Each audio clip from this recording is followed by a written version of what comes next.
lovely. Here's some stretches you can do now, post walking or post being out and about. Some really, really useful ones that focus mainly on the bottom half, but we've got a couple of little top half stretches as well. So they're just really body openers after doing a little bit of a movement pattern. I wouldn't say workout as such, but you can use some post-workout as well. Okay, so really important area are the calves, the backs of the legs. So you can use the wall or you can use the back of a chair as support. The feet are hip distance apart. You're going to take one leg all the way back. Back leg nice and straight, front knee bent, little lean into the stretch. So you're engaging the tummy, both toes are pointing forwards, and you've got that beautiful stretch in the back of the bottom of the leg or the calf.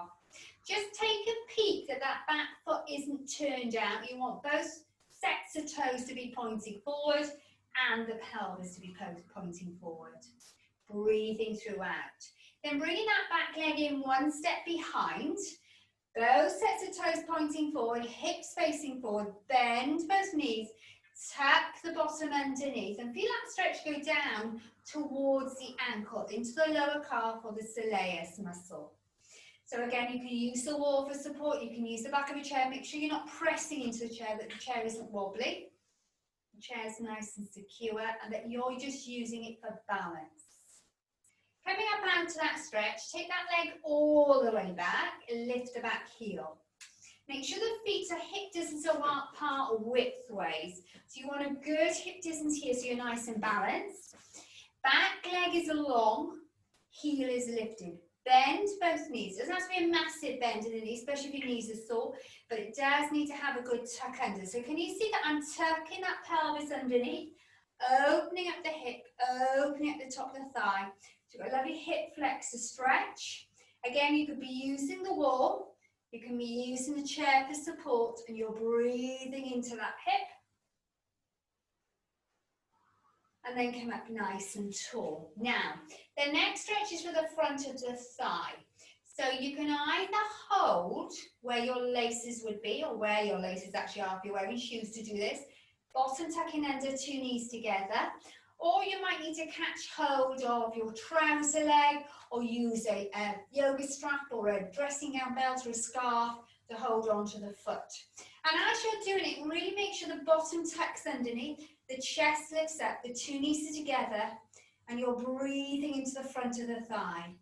If you can't quite feel that, you can push the foot into the hand and pull the hand towards you. So you're really accentuating that stretch up the front of the thigh.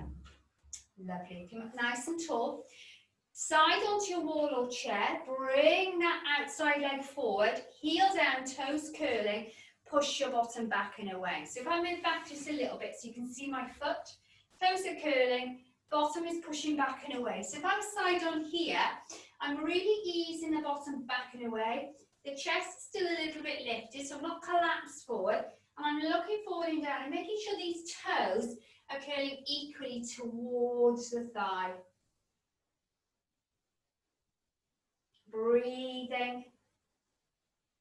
Breathing in and out. And then soften the knee, belly button in, come up nice and tall. Okay. So bring your right arm across, bring your left arm underneath. Give yourself a little pull across, giving your pelvis forward. You get that little stretch in the back of that shoulder. And then take the two arms nice and wide. Squeeze those shoulder blades back in together. Little pull into the belly, but you don't want to be ending up arching, but you really want to extend those arms back. Maybe even spread the hands and the fingers, especially if you walk and you form little fists as you're walking. Release the arms down. Bring the left arm across, bring the right arm underneath. Give it a little pull across, shoulder away from the ears. Breathing into the back of that shoulder. And then again, taking the arms wide, you can either stay in this position, or you can bring the arms behind, either place them on the buttocks, chest lifts, or you can interlink the hands, pull the hands down, draw your shoulder blades back and down the spine, belly button in and lift the chest. Get that lovely stretch through the chest, but again, we're not arching the spine, we're pulling that tummy button in ever so gently. Lovely, and then release the arms down. So we're going to do the same thing on the other leg. So you can use your wall, or you can use a chair. Standing close to your wall or chair, take the other leg back, making sure both sets of toes point forward. The back leg is nice and straight, the front knee is slightly bent. You're pressing down to the back of the heel and the whole of the foot, and your pelvis is facing forward. And we're holding and breathing. We're not collapsing into it. We're keeping and maintaining that nice long line, so you can really press down through the back heel and into the bulky portion of that calf. Engage that tummy, bring that foot in halfway. Bend those knees, tuck the bottom under, chest lifts, shoulders melt down the spine, feeling that stretch now go down towards the lower ankle into the soleus, and breathing. And just making sure that that knee doesn't knock knee all the way across. That the knee is below the hip and below the pelvis. And you're breathing. Breathing into the soleus, breathing into the body. Coming up nice and tall, taking this leg now, keeping the feet hip distance so that when you slide the leg back, they're still widthways, hip distance apart. Yes, they've gone back a long way, but they're hip distance so you're nice and balanced. Because if you bring it directly behind, you've got a lot of work going on to balance, and it causes an imbalance at that pelvis. Okay, so we're in this position, we take the leg all the way back, heel is lifted, we bend the back knees, we tuck the bottom under. So it doesn't have to be as deep a bend in the knees, but we do need to tuck the bottom underneath so that the pelvis pushes towards the wall of the chair, and then the chest lifts. You can balance, or you can use something to hold on to. But again, we're staying upright, we're not collapsing over it. So we're stretching not only the hip flexor itself, but the tissue that runs down the front of the body between that shoulder and that hip. Engaging that tummy, come up nice and tall. Bringing that foot up behind. Now you can hold where your laces would normally be, or at your laces. You can hold the back of the trouser leg, letting the knee drop down, or you can put a band, a tea towel, a dressing gown belt, a scarf around your foot to hold. Now, if I turn side on, watch you're not here, because that will not stretch the front of the thigh. The knee needs to drop down towards the floor, the bottom needs to tuck underneath, the chest needs to float up. You're pushing the foot into the hand, you're pulling the hand towards you. So you're creating that lovely stretch at the front of the thigh in the quadriceps. Keep breathing, push that shoulders back that side. And then release that leg down. Turning side on, bring the outside leg forward, heel down, curl the toes, push your bottom back in a way. Chest is slightly lifted and you're looking forward and down, so you're not lifting your chin, because if you lift your chin, as you lift that chin, that will cause even more of an arch in the lower back. So the head looks forward and down, the toes are curling up equally towards your knee. Your bottom is easing back and up and away from you, so you're lengthening through the hamstring and the calf. And then come nice and upright. Optional extra stretch for deep in the buttock.